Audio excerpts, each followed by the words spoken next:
2 काली और 3 गोरी बहू का पहला बच्चा। सुषमा अपने बेटों के सर पर सेहरा सजाते हुए भरी आंखों से उन्हें देखकर कहती है, मेरे दोनों बेटे कितने सुंदर लग रहे हैं। आज मेरा सालों का सपना सच होने जा रहा है। मेरे बेटों का घर बसने जो जा रहा है। अपने बेटों को दूल्हा बना देखकर सुषमा फूली नहीं समा रही थी, मगर यश और सागर इस शादी से जरा भी खुश नहीं थे। तभी अचानक से यश सेहरा उतार कर नम आंखों से कहता है, माँ, मुझे माफ कर दीजिए, मगर मुझसे ये शादी नहीं होगी। मैं मेरी जिंदगी में अर्पिता की जगह और किसी को नहीं दे सकता। हाँ माँ, मैं भी मेघा के अलावा किसी के बारे में नहीं सोच सकता। दिमाग खराब हो गया है तुम दोनों का। बारात दरवाजे पर खड़ी है, मत भूलो आज तुम दोनों भाइयों की शादी है। कहाँ जा रहे हो तुम दोनों? हमें जाने दीजिए माँ। इतने में आलोकनाथ कमरे में आते हैं। अजी सुना आपने, समझाइए इन्हें कुछ, ये ऐसे कैसे जा सकते हैं? आज इनकी शादी है। इन्हें जाने दीजिए। सुषमा जी, एक माँ होकर भी आप इनका दर्द क्यों नहीं देख पा रही? अरे माँ बाप तो अपने बच्चे की खुशी के लिए क्या कुछ नहीं करते। इन्हें जाने दीजिए। जाओ बच्चों। पिता का आशीर्वाद लेकर यश और सागर शादी छोड़कर चले जाते हैं, जिसके बाद सुषमा अपने 3 बेटों निशु, संजय और अनुज की बारात लेकर जाती है और अमीर घर की पल्लवी, तारा और अंजलि को बहू बनाकर ले आती है। तभी यश और सागर भी अर्पिता और मेघा से शादी करके आते हैं। देखो माँ, हम तुम्हारी बहुएं लेकर आए हैं। बहू? सासू माँ, ये जेठ जी क्या बोल रही हैं? क्या ये जली उपली जैसी शक्ल वाली हमारी जेठानी है? तुम्हें क्या लगता है पल्लवी बहू, इनके कह देने से मैं इन दोनों काली भट्टी को अपनी बहू मान लूंगी? कभी नहीं। पैर में लगे कीचड़ को माथे पर लगा लेने से वो चंदन का टीका नहीं बन जाता।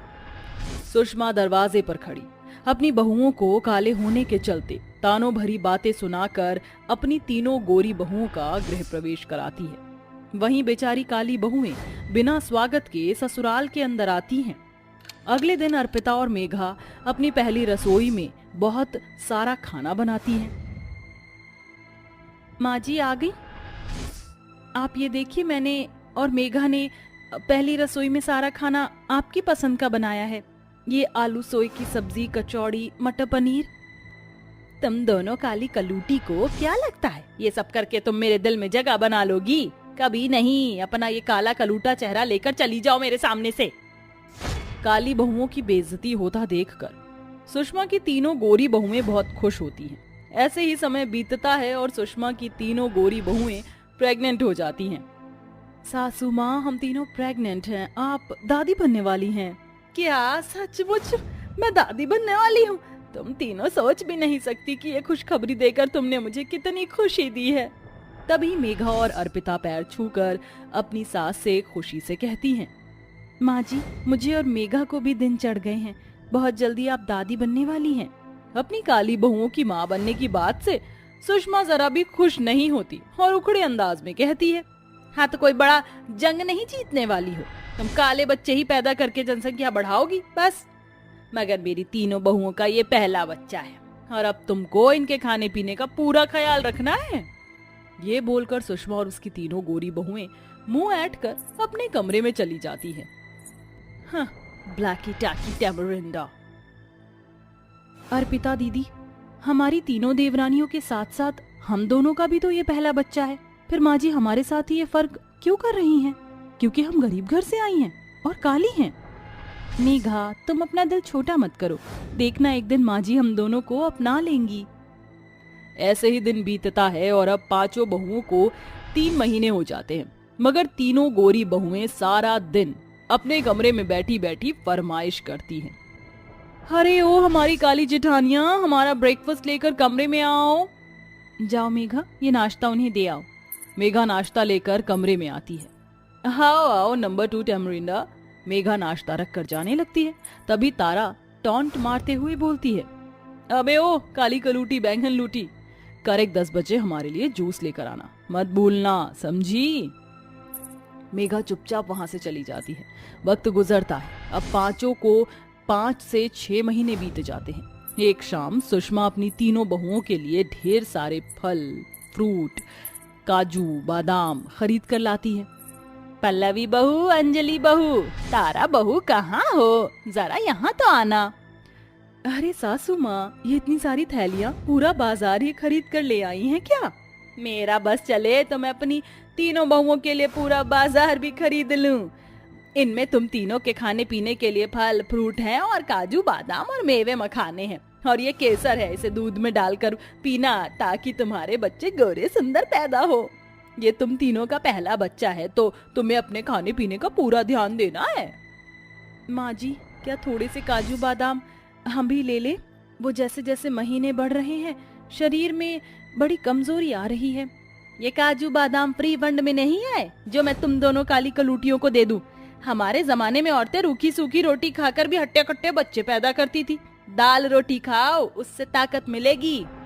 सुषमा की इन बातों में उसका फर्क साफ झलक रहा था। हालांकि उसकी 3 गोरी बहुओं की तरह अर्पिता और मेघा का भी ये पहला बच्चा था, मगर उन्हें रूखे सूखे के सिवा खाने पीने का कोई इंतजाम नहीं मिलता। साथ ही वो बेचारी बहुएं सारा दिन सुबह से रात तक एक पैर पर नाचती रहती हैं। माँ जी, चाय। तुम दोनों को कितनी बार कहा है ना दूध में तेज पत्ती डाला करो। मेरी तीनों बहुओं का ये पहला बच्चा है, उन्हें ताकत की जरूरत है। लग रहा है चाय में अपना काला रंग घोल दिया हो। हाँ। माफ कर दीजिए माँ जी, मैं आगे से ध्यान रखूंगी। माँ जी, आज शाम के खाने में क्या बनाना है बता दीजिए। सुषमा मेघा को चिढ़ाते हुए तीनों गोरी प्रेग्नेंट बहुओं से पूछती है। बताओ मेरी प्यारी गोरी बहुओं, तुम्हें क्या खाने का मन है? सासू माँ, मुझे कोफ्ते और रोटी खाना है, और मुझे कढ़ी चावल खाना है। मम्मी जी, मुझे तो अंडा कढ़ी और पुलाव खाने हैं। अंडे का नाम सुनते ही मेघा का जी मचलाने लगता है। माँ जी, ऐसी हालत में मुझसे और अर्पिता दीदी से अंडा कढ़ी नहीं बनेगा, उससे दुर्गंध आती है। सुना आपने सासू माँ, ये मेरा पहला बच्चा है और मुझे मेरे मनपसंद का खाना भी नहीं मिल सकता।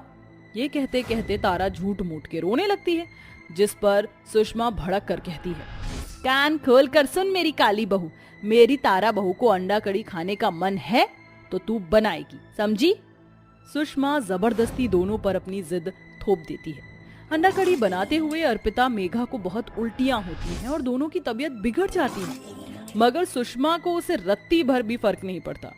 समय बीतता है। अब सुषमा की सभी बहुओं को 7 से 8 महीने हो जाते हैं। तभी एक दिन सुषमा के शरीर पर बहुत सारे दाने निकल आते हैं। डॉक्टर की जांच के बाद ये पता चलता है, देखिए, आपके सास के शरीर में एलर्जी हो गई है और आप 5 ही प्रेग्नेंट हैं, इसलिए इनसे दूर रहिए और इनकी देखरेख के लिए एक नर्स रख लीजिए। ठीक है डॉक्टर साहब, शुक्रिया। नहीं बाबूजी, 5 बहुओं के रहते नर्स के सहारे हम सासू माँ को नहीं छोड़ेंगे। अरे चेहरे के साथ साथ तुम दोनों के दिमाग पर भी कालिक जम गई है क्या? सुना नहीं, डॉक्टर ने माँ जी से दूर रहने को कहा है। हम तीनों का ये पहला बच्चा है जिसके लिए हम पिछले 9 महीने से इंतजार कर रही हैं। हम अपने बच्चे को खतरे में नहीं डालना चाहते हैं। ये कहकर सुषमा की तीनों बहुएं वहां से चली जाती हैं, मगर अर्पिता और मेघा अपनी सास की सेवा बाड़ी करती हैं। अर्पिता बहू, मेघा बहू, दूर रहो मुझसे, वरना तुम्हारे बच्चों को कुछ हो ना जाए। हमारे बच्चों को कुछ नहीं होगा माँ जी, उनकी सुरक्षा भगवान के हाथों में है। हमसे हमारी सास की सेवा का मौका मत छीनिए माँ जी। अर्पिता और मेघा दिन रात अपनी सास की सेवा बाड़ी में लगी रहती। वहीं सुषमा की तीनों बहुएं कई दिनों तक अपने कमरे से बाहर भी नहीं निकलती।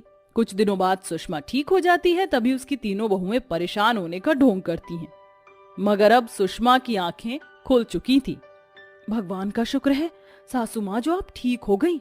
हाँ सासू माँ, हम तीनों तो बस आपके ठीक होने की ही प्रार्थना कर रही थी। बंद करो तुम तीनों ये नाटक।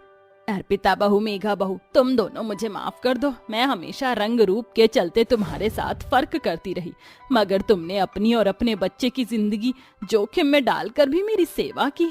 कहो तुम्हें मुझसे क्या चाहिए? अर्पिता और मेघा भराई आंखों से सुषमा से कहती हैं, माँ जी, बस जब हमारा बच्चा इस दुनिया में आए तो आप अपना प्यार भरा हाथ उनके सर पर रखकर उन्हें अपने आशीर्वाद देना, हमें और कुछ नहीं चाहिए। अर्पिता की ये बात उसकी गोरी देवरानियों की आंखों को नम कर देती है और अब सुषमा बिना किसी फर्क के बड़े ही धूमधाम से अपनी 5 बहुओं के आने वाले पहले बच्चे की गोद भराई करती